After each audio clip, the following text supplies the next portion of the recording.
Hola a todos los amigos de Filosofía Apuntes. Estamos con un apunte general, islámico.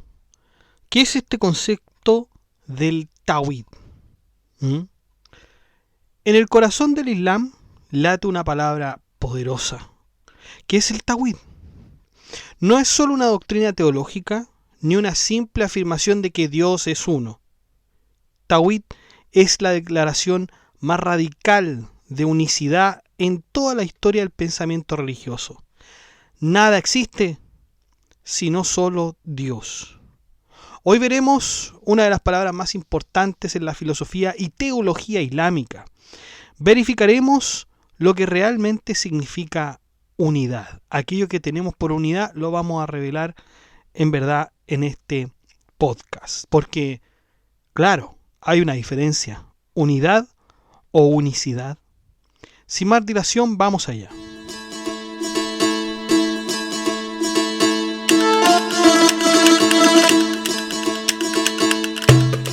Bueno, empecemos entonces con la etimología. Esta palabra, Tawhid, hoy, antes que cualquier otra cosa, antes de empezar, debo decirles que yo no sé árabe, no sé árabe, no tengo la pronunciación exacta que podría tener una persona que domina el idioma, así que me van a disculpar aquellos que sí saben cómo se pronuncian estas palabras, ¿no? Porque podría cometer muchos errores de pronunciación, así que pido las disculpas del caso, ¿no? Pero para hablar de esta palabra, tenemos que comprender que tiene una raíz trilítera. Es decir, la palabra se forma por un grupo de consonantes que son 3. En el idioma árabe esto es muy común. Por ejemplo, tomemos una palabra del árabe, kitab. La palabra kitab, con una B larga al final, significa libro. ¿Mm?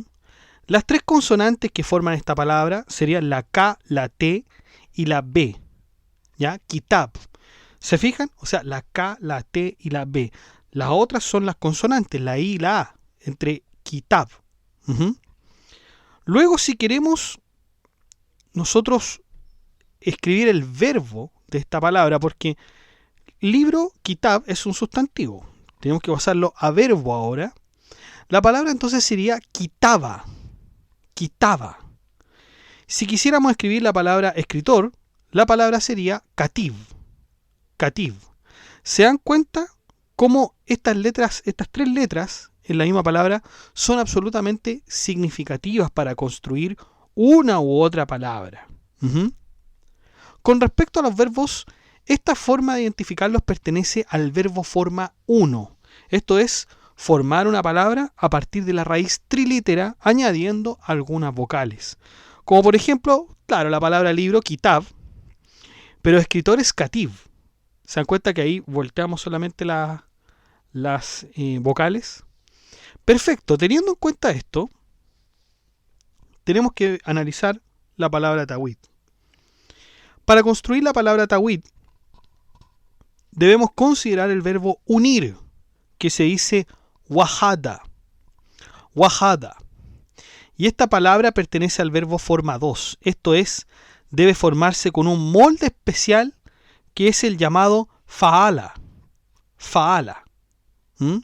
Esta no es una palabra con significado propio, es decir, la fa'ala no tiene un significado propio, sino que es un esquema para explicar cómo se forman los verbos. Entonces, de la palabra fa'ala, que es este molde que necesitamos, la F representa la primera letra de la palabra. Los apóstrofos, porque es fa, 2 apóstrofos, los apóstrofos son estas comitas que nosotros ponemos arriba de las palabras, como por ejemplo en el inglés para abreviar, se pone un apóstrofo para abreviar el verbo to be. Por ejemplo, he is, uno dice his, y claro, está he, el pronombre, apóstrofo s. Entonces esta palabra es fa, fa, 2 apóstrofos, y después tenemos Alá. No de Alá de Dios, sino que Alá. Entonces la F representa la primera letra de la palabra. Los apóstrofos representan donde va la segunda raíz de la palabra, y la L representa el lugar donde va la tercera letra raíz. De este modo, en los lugares donde están los apóstrofos, se agrega una doble consonante que necesitamos. Por ejemplo, en la palabra escribir, que habíamos dicho, se dice kataba. Su molde, falá, para el verbo forma 2, sería kataba, pero esta vez con dos T, no con una como habíamos dicho anteriormente, sino que cuando se hace con el molde faala, se tiene que doblar esa consonante. Se tiene que doblar, en el caso de kataba, la T, porque es el lugar de los apóstrofos para poner la doble consonante. Y en ese sentido la palabra kataba significa hizo escribir. Hizo escribir. Entonces, para llegar a la palabra wajada, debemos seguir la misma línea. Como la letra H es la que está en medio, entonces esa debe ser la que debe doblarse y quedar wajada. Una vez que tenemos wajada, requerimos el nombre de la acción, masdar, esto es, debemos decir unificación o acto de unificar. Y esto lo debemos hacer con el nombre, con el molde, de nombres de acción llamado tafil. En consecuencia, si aplicamos el molde, la palabra que en un principio fue wajada tendría que hacer ahora tawid. Este es acto de unificar, unificación o unicidad. Yo sé que quizá hablado puede ser bastante abstracto explicar cuestiones gramaticales de este estilo, pero en el blog está explicado así como usted debería ir paso a paso. Por lo tanto, llegamos al término tawid, que ojo que viene de wajada, ¿no? Y el término tawid muchas veces se traduce como monoteísmo, ¿ya? Y obviamente el monoteísmo en cuanto a que la creencia de que el Islam se cree en un solo Dios que es Alá. Lo que es cierto que tawhid podría representar, digamos, en su concepción general, monoteísmo. Pero el tawhid no es solo eso. Está extendido desde distintos puntos de vista. Por ejemplo, tenemos el tawhid rububiyya, unidad del señorío, y afirma que solo Alá es el creador, sustentador y soberano del universo. Nada más tiene poder de creación, de provisión o de gobierno como lo tiene Alá. Es la forma de tawhid compartida incluso por politeístas teóricos, como se menciona en el Corán 29:61, quienes admiten que Alá creó los cielos, pero aún así adoraban a otros. El tawhid al-uluhiyya, que es la unidad de la oración, afirma que solo Alá debe ser adorado, invocado, temido y amado supremamente. No basta con creer que Alá es el único creador, rububiyya. Se debe también dirigirle exclusivamente todos los actos de adoración, como la oración, la súplica, el sacrificio, etc. Y hay otro más, que es el tawhid al-asma wal sifat, que es la unidad en los nombres y atributos.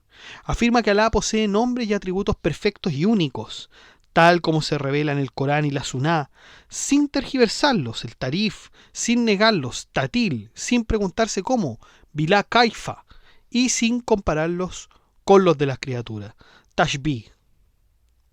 Esos son los tipos de tawhid que nosotros podemos encontrar preliminarmente. Como pueden darse cuenta, no es solamente señalar que Dios es uno y que esto es parte de un monoteísmo, ¿no? ¿Y qué pasa con aquello que señala que o que de alguna forma no está de acuerdo o no está en la misma línea del tawhid?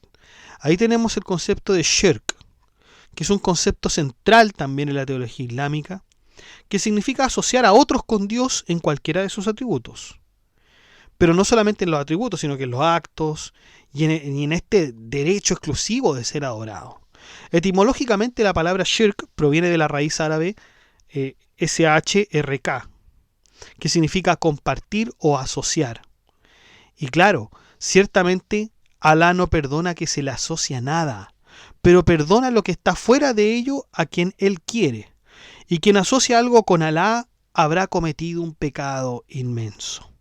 Este versículo establece que el shirk no será perdonado si no hay arrepentimiento, mientras que otros pecados sí pueden serlo por la voluntad de Dios. Fíjense lo temible que puede ser en este sentido ir en contra de la unidad de Dios. El Corán presenta el shirk no solo como idolatría evidente, que porque tendría que ser la adoración a estatuas o ídolos, sino también como toda creencia o práctica que limita, fragmenta o distribuye los atributos de Dios entre otros entes. ¿Y por qué hablamos de shirk? Porque en el contexto de la sociedad preislámica, si bien en la sociedad preislámica existía el término Alá, este se utilizaba solo de forma genérica. No se designaba un Dios único, además de que la sociedad preislámica además era politeísta. Por lo tanto, como un término o un concepto como el tawhid mal podría existir en aquella época. Pero el Corán, que le fue revelado al profeta Muhammad y que le fue revelado por Alá, a través del ángel Gabriel, como sabemos, es un proceso que duró 23 años, desde el año 610 hasta poco antes de su muerte en el 632 después de Cristo. Y esta revelación es considerada en el Islam como la palabra literal e inalterada de Alá, y Mohammed no es su autor, sino su mensajero y transmisor fiel. El Corán enseña el tawhid en varios niveles complementarios que abarcan desde la soberanía cósmica de Dios hasta la adoración individual. Sin embargo, el Corán no es que mencione el tawhid en términos formales y explícitos, sino que se encarna como un principio desde las diferentes aleyas. Ojo que las aleyas son los versículos del Corán. Son los versículos del Corán y cada aleya es una especie de texto que se compone de suras, que son capítulos del Corán. ¿Ya? De hecho, el término aleya viene de aya, que significa literalmente signo o señal. Y en el contexto coránico se entiende como una señal de Dios para la humanidad. Se dice que el Corán contiene por lo menos más de 6.000 aleyas, si es que mal no recuerdo. Una de las formas más directas en que el Corán transmite el tawhid es a través de la afirmación explícita de la de la unicidad de Dios.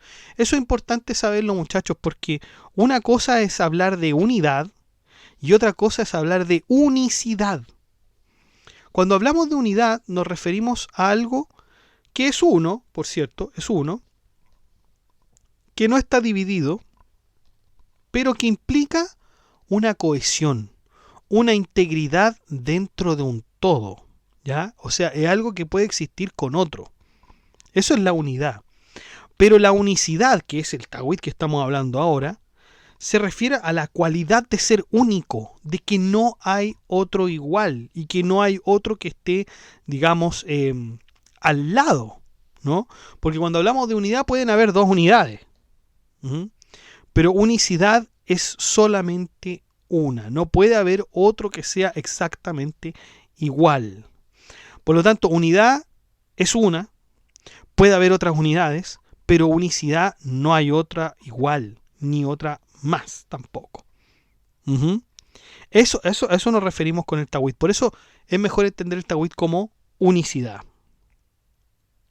Versículos como Di el es Alá, uno, del Corán 112.1, o no hay divinidad sino Él, del Corán 2, 255 al 2014, donde se repiten constantemente la centralidad de Alá como el único merecedor de adoración.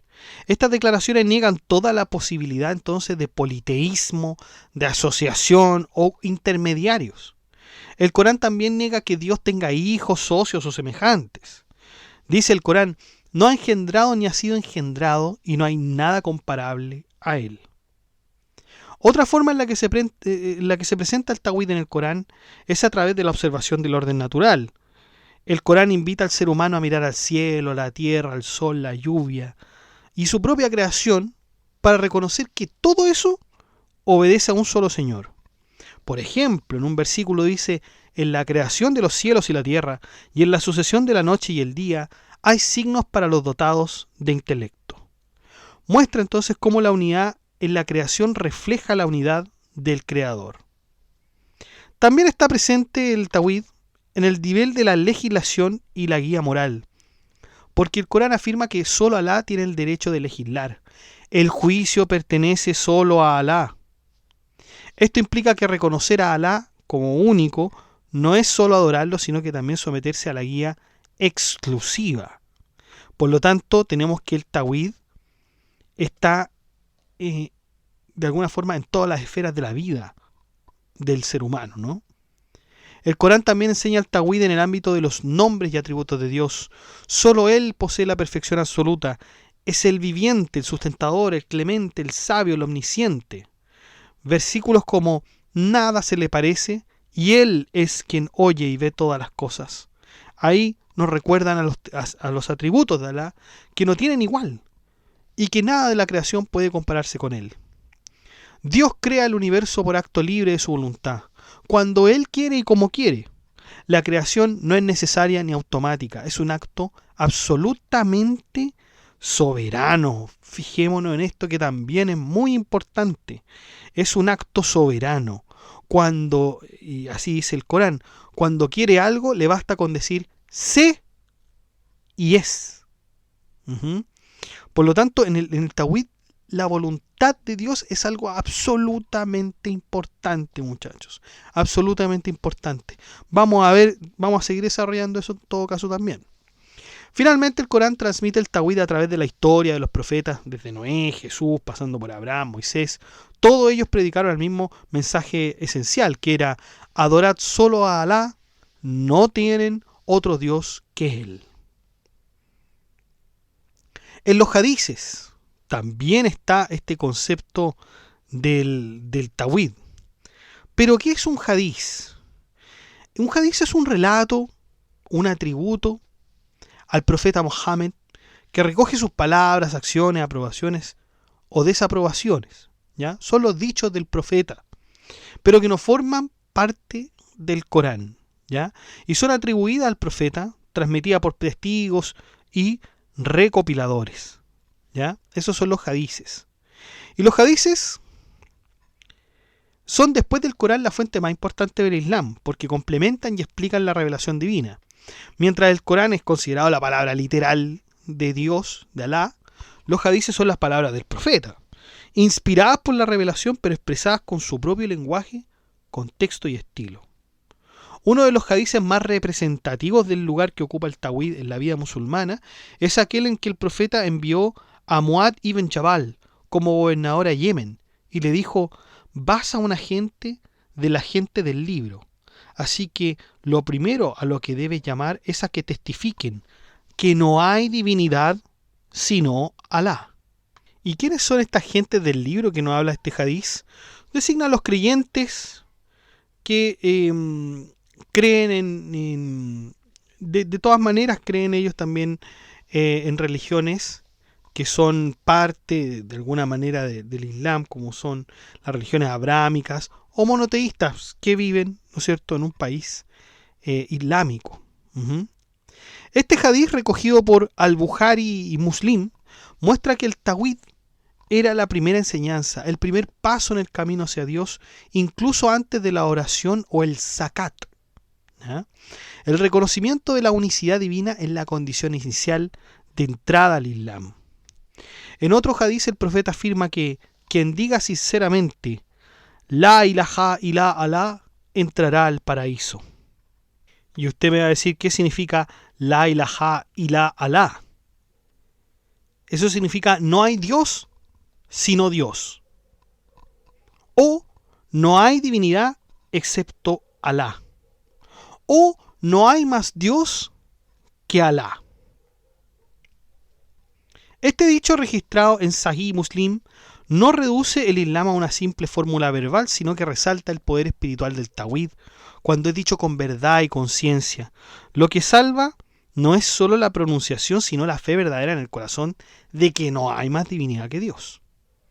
Asimismo se relata en otro hadiz que Alá sacará del infierno a quien haya dicho La ilaha illa Alá y tenga en su corazón la fe equivalente al peso de un grano de mostaza. Incluso los creyentes con grandes fallos pueden ser salvados entonces si predican esta oración con sinceridad. ¿Mm? O sea, si profesan la fe de la unicidad divina, ¿no? En un famoso hadiz, Alá dice: oh hijo de Adán, si vinieras a mí con pecados que llenaran la tierra y me encontraras sin asociarme nada, te perdonaría con otro tanto. Y este mensaje, que es recogido por Al-Tirmidhi, resalta que el mayor obstáculo al perdón divino es el shirk, ¿ya? Que habíamos visto que es esta visión de politeísmo, o podríamos llamarlo también idolatría. Idolatría como una especie de equivalente. Pero si el creyente conserva puro su tawhid, Dios está dispuesto a perdonar incluso lo demás. Por último, hay un relato conmovedor sobre un hombre que en el día del juicio será confrontado con una montaña de malas obras, pero también con una sola tarjeta que contiene la declaración La ilaha illa Allah. Al ser pesada en la balanza, esa tarjeta inclina la balanza a su favor. El hadiz, recogido por Al-Tirmidhi, muestra que la afirmación sincera del tawhid tiene un peso espiritual incalculable. No es una fórmula mágica, es una realidad viva. Es una realidad viva que importa al destino del creyente. ¿Y qué tienen que decir los teólogos islámicos? Vamos a ver. La escuela Mu'tazilí fue una de las primeras en sistematizar el tawhid desde una perspectiva racionalista. Para los mutazilíes, la unicidad de Dios implica la negación de cualquier atributo distinto de su esencia. Consideraban que aceptar atributos positivos eternos junto a la esencia divina llevaría a una multiplicidad interna incompatible con la unidad absoluta. Por tanto, sostenían que los atributos divinos no son realidades distintas, sino que deben entenderse como expresiones de la esencia divina misma, o como construcciones mentales humanas. Pero este enfoque buscaba proteger el monoteísmo estricto. Sin embargo, fue absolutamente criticado porque limitaba la posibilidad de comprender y hablar sobre Dios. La escuela asharita, fundada por Abu al-Hasan al-Ashari, se estableció como una respuesta moderada a la rigidez de los mutazilíes.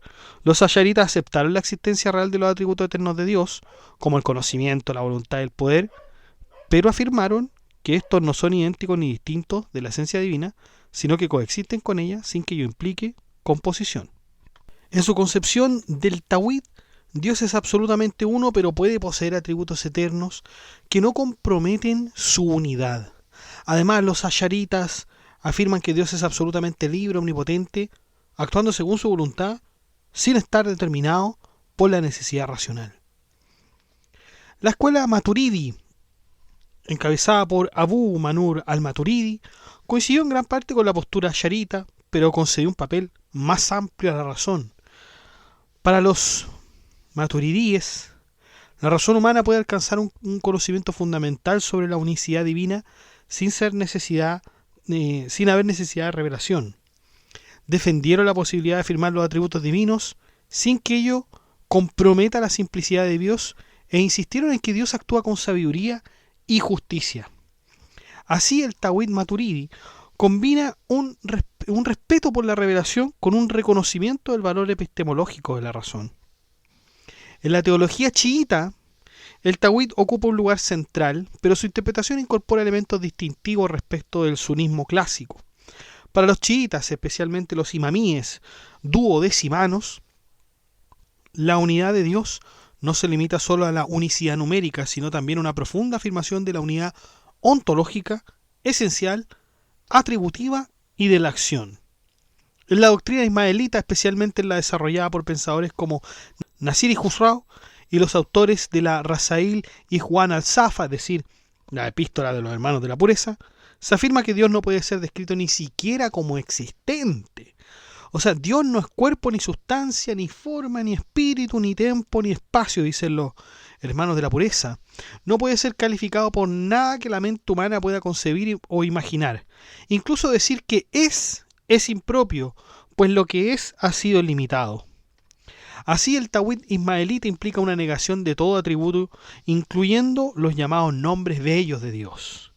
ya que todo nombre implica relación y toda relación implica dependencia, y eso contradice una absoluta trascendencia divina. La única forma apropiada de hablar de Dios es callando sobre Él. ¿Mm? Una posición similar entonces a la de Plotino, a la del pseudo Dionisio Areopagita también. Para los jambalíes, Tawhid también significa afirmar los nombres y atributos de Dios tal como están revelados en el Corán y la Suná, sin interpretación ni alegoría y sin negar ninguno de ellos, pero también sin comparar a Dios con la creación ni explicar cómo son. ¿Y qué nos tienen que decir los filósofos? Bueno, en primer lugar tenemos a Al-Farabi. Nosotros ya habíamos visto su obra, y Al-Farabi adopta la teoría neoplatónica de la emanación para explicar cómo del Dios uno, absolutamente simple e inmutable, puede emanar un universo múltiple y ordenado sin comprometer su unidad. Esta cadena de emanaciones que comienza con la primera inteligencia y continúa jerárquicamente hasta el mundo sublunar, busca mantener la trascendencia de Dios y al mismo tiempo dar cuenta del orden del cosmos. Sin embargo, esta visión implica que la creación no es voluntaria ni temporal, sino necesaria y eterna, lo cual contradice el Tawhid coránico que sostiene que Dios crea por voluntad en el tiempo y desde la nada, ex nihilo. Este conflicto subraya la diferencia entonces entre una visión monoteísta del Tawhid y una visión casi panteísta o emanatista, porque como habíamos dicho, muchachos, el Tawhid requiere esto de saber que lo que hace Dios es por medio de su voluntad, ¿no es cierto? No es por una necesariedad.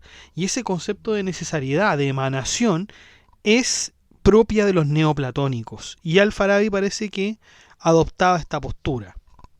Luego tenemos a Al-Ghazali. Según Al-Ghazali, el Tawhid está dividido en 4 partes. Está el Tawhid de los hipócritas.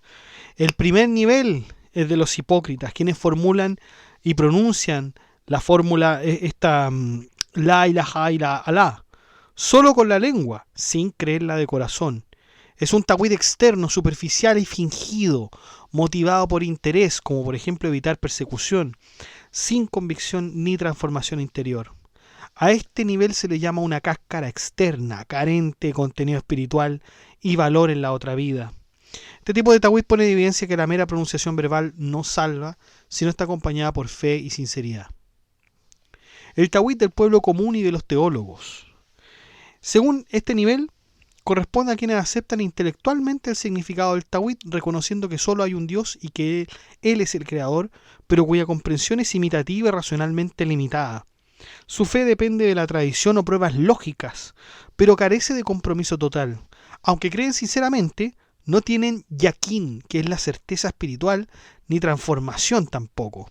Al-Ghazali considera que esta fe es externa en su forma, aunque no fingida, porque no penetra hasta el corazón de la existencia. Incluso los teólogos, a pesar de elaborar argumentaciones complejas, no necesariamente llegan a la vivencia profunda del Tawhid. Y está el Tawhid de los conocedores espirituales, el tercer nivel, que es de aquellos que no solo creen o entienden, sino que experimentan directamente la unicidad de Dios a través del kashf, desvelamiento, y el mushahada, que es la visión espiritual. Alcanzan ahí entonces un yaqín firme. Acuérdense que el yaqín es la certeza espiritual. Una certeza que no depende de argumentos, sino de conocimiento inmediato e interior. Para ellos todo lo que existe es obra de Dios, la causa, el efecto, el deseo, el movimiento, el pensamiento. No hay independencia en nada. Ven las causas segundas como meros instrumentos subordinados a la voluntad divina. Ese es el Tawhid que nos habla entonces Al-Ghazali, que lo describe como la médula, en la doctrina de la unicidad, donde todo proviene por él y por su voluntad, ¿no? Y también está el Tawhid como aniquilación en la unidad, porque Ghazali afirma que quienes alcanzan este grado no ven en la existencia más que a Dios, y al mismo tiempo no se ven a sí mismos. No significa que nieguen intelectualmente la existencia del mundo del yo, sino que ya no lo perciben como algo separado e independiente. Y esta es una forma extrema del Tawhid existencial en la que la distinción entre creador y criatura se difumina en la experiencia mística, aunque no se niega teológicamente. Para ellos la multiplicidad no tiene peso ontológico y la realidad creada desaparece de su percepción activa porque solo contemplan al único real, al Haq. Este cuarto tipo de tawhid, dice Ghazali, es la médula jugosa extraída del corazón del tawhid. Es el punto de conocimiento racional, el ilm, la certeza espiritual, yaqin, y la visión directa, el kashf.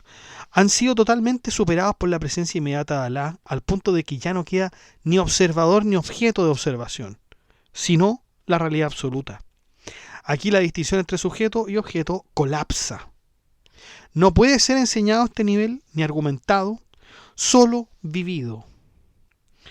Advierte que es peligroso divulgarlo públicamente, ya que podría ser mal interpretado como panteísmo o herejía, más bien el shirk, ¿no es cierto? Eso es el pensamiento de Al-Ghazali. Ibn Sina lleva el tawhid más allá de la negación de múltiples dioses y afirma que Dios no puede tener ninguna clase de composición, ni física ni metafísica. O sea, Avicena tiene la mirada más bien aristotélica. Y esto incluye la negación de materia y forma, género, especie, atributos reales como entidades divinas. Para él todos los atributos de Dios son idénticos a su esencia. Si hubiera distinción entre esencia y atributos, o entre los propios atributos, ya Dios no sería necesario, sino compuesto y dependiente. Se dan cuenta que es una visión bastante aristotélica.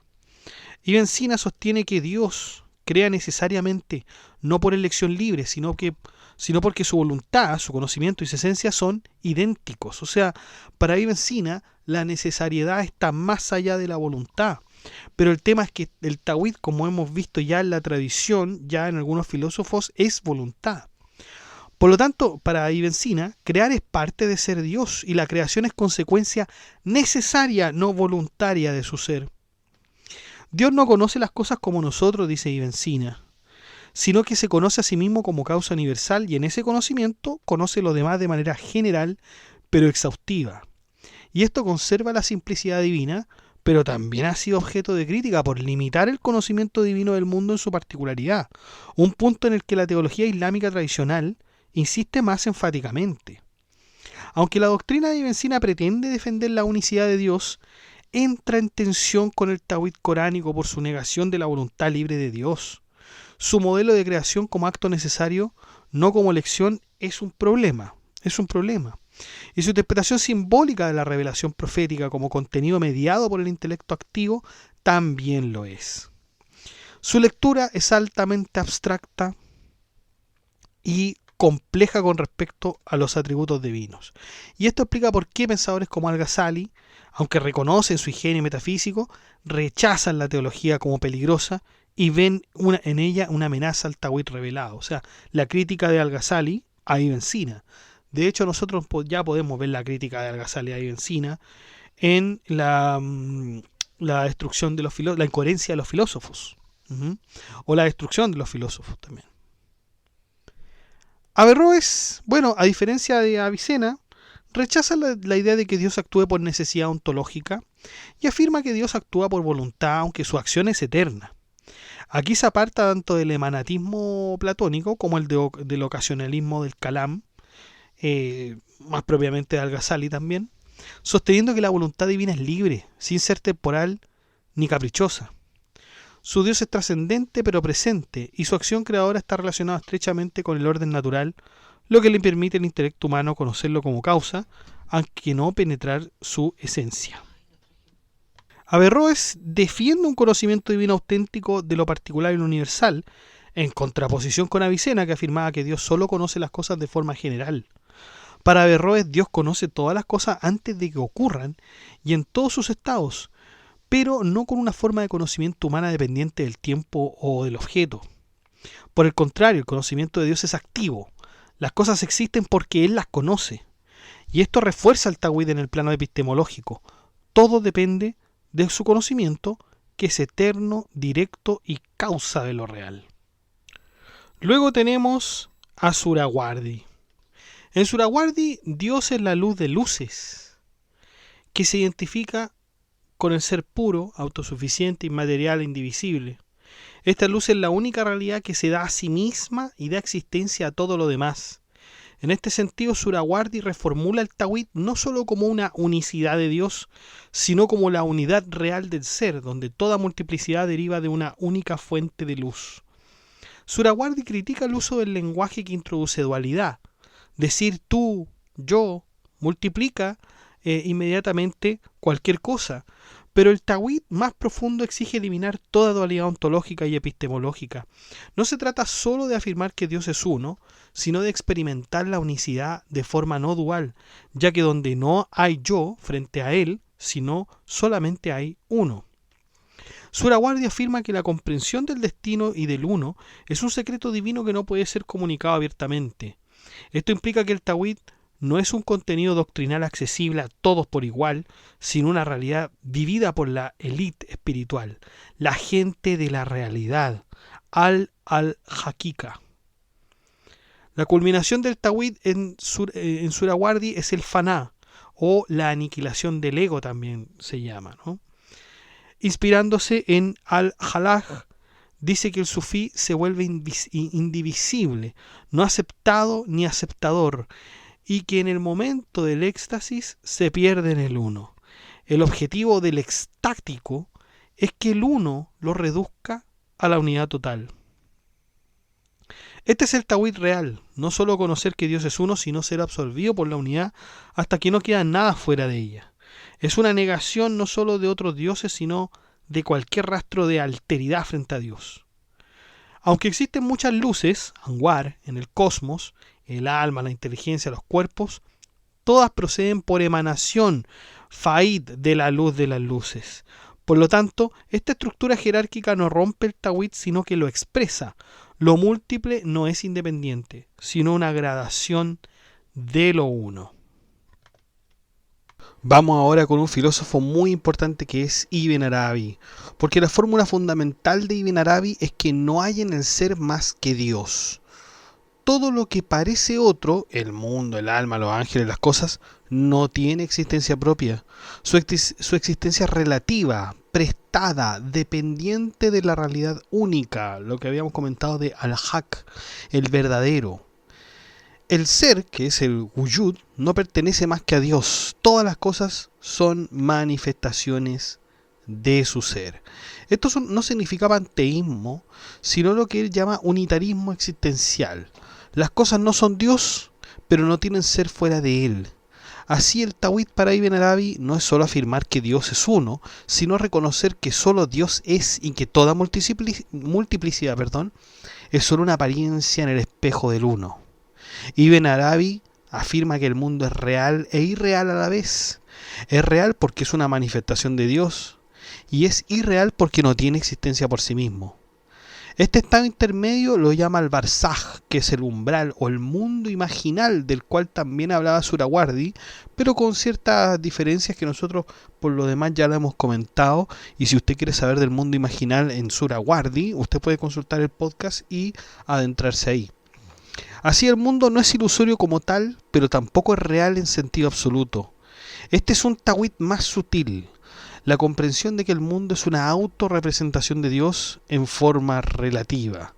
De hecho, cuando ustedes lean, aunque ya lo hemos leído, ¿no es cierto?, el Tratado de la Unidad de Ibn Arabi, o la Contemplación de la Sabiduría, también es otro tratado de Ibn Arabi bastante importante, bastante interesante, que lo vamos a analizar, por cierto, más adelante. Él ahí dice que, digamos, las almas, o los seres humanos, etcétera, el hombre en general, somos espejos de Dios, ¿ya? Pero no somos algo separado de Dios, somos el reflejo a su vez. En Ibn Arabi no se puede decir propiamente que Dios quiera algo fuera de sí, porque no hay nada fuera de Dios.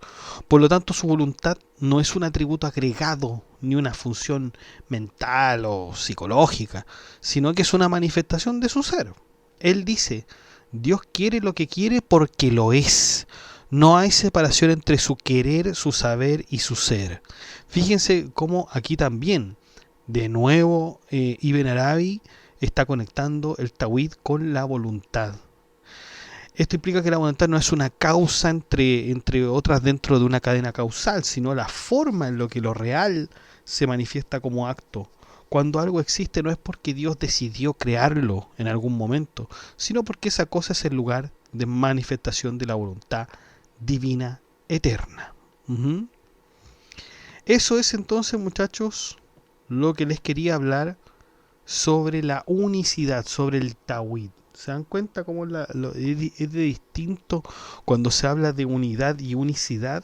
Nosotros ya hemos estado acostumbrados, bastante acostumbrados al concepto de unidad, porque lo hemos visto mediante los filósofos, sobre todo a los católicos, ¿no es cierto?, cristianos, etcétera, que la unidad se comprende siempre con respecto a algo más. Siempre cuando hablamos de los filósofos cristianos, siempre la unidad tiene que ver con algo más. Y es justamente como lo dijimos acá, la unidad siempre tiene que ver con algo más. O sea, hay una unidad, hay otra unidad, hay otra unidad, pero esto ya es absoluto, ¿no?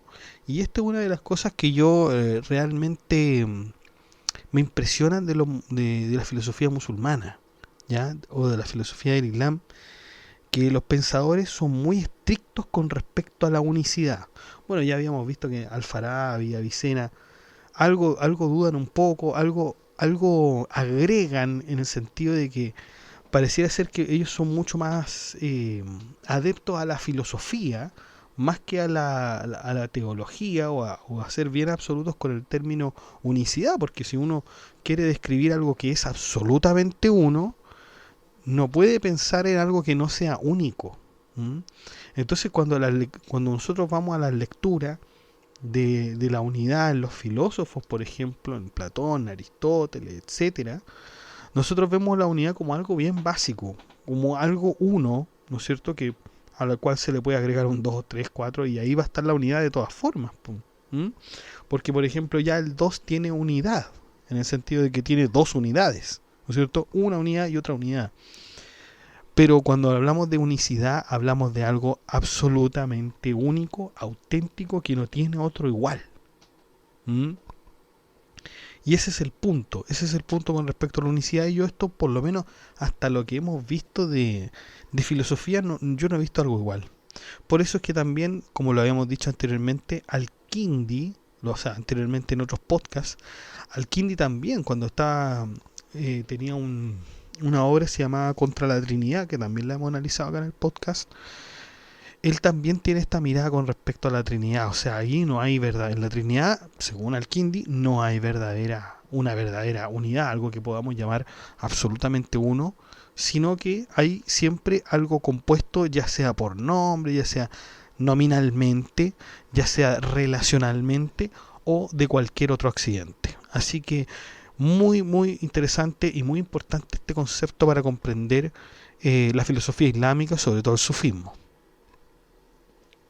Los dejo invitados al grupo de WhatsApp para que se enteren de las últimas novedades y también al grupo de la comunidad para que comentemos esto y otros temas.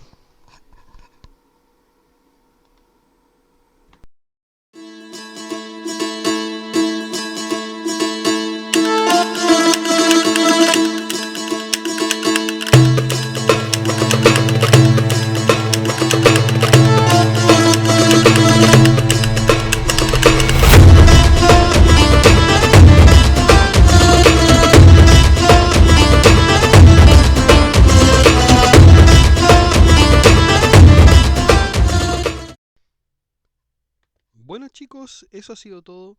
Muchas gracias por escuchar este podcast. Si le ha gustado, dé like, comente, comparta, suscríbase, acceda al blog que está en la descripción del video, haga soporte en PayPal o en Patreon y saludamos a nuestros mecenas romanos que son Abstract Panicker, Ricardo, Enzo y Jorge Ríos, que colaboran con este proyecto de Filosofía Apuntes mensualmente como mecenas romanos. Un abrazo a todos muchachos, muchas gracias. También saludamos a nuestro mecenas medieval que es Gap Welfare, que también colabora con una membresía un poco más alta que los mecenas romanos y que ya se ha mantenido en el tiempo apoyando este proyecto educativo. Muchas gracias Gap Welfare, un abrazo fuerte también. Y usted también puede ser colaborador en Filosofía Apuntes inscribiéndose en las membresías que aparecen en el botón unirse de cada video. Usted presiona el botón unirse, van a aparecer 4 membresías con distintos precios y usted puede elegir el que mejor le convenga, y si no le acomoda ninguno de esos precios, de todas maneras usted puede colaborar con Filosofía de Apuntes haciendo clic en el botón gracias y poner la suma que a usted más le acomode. Que estén muy bien, cuídense, chao.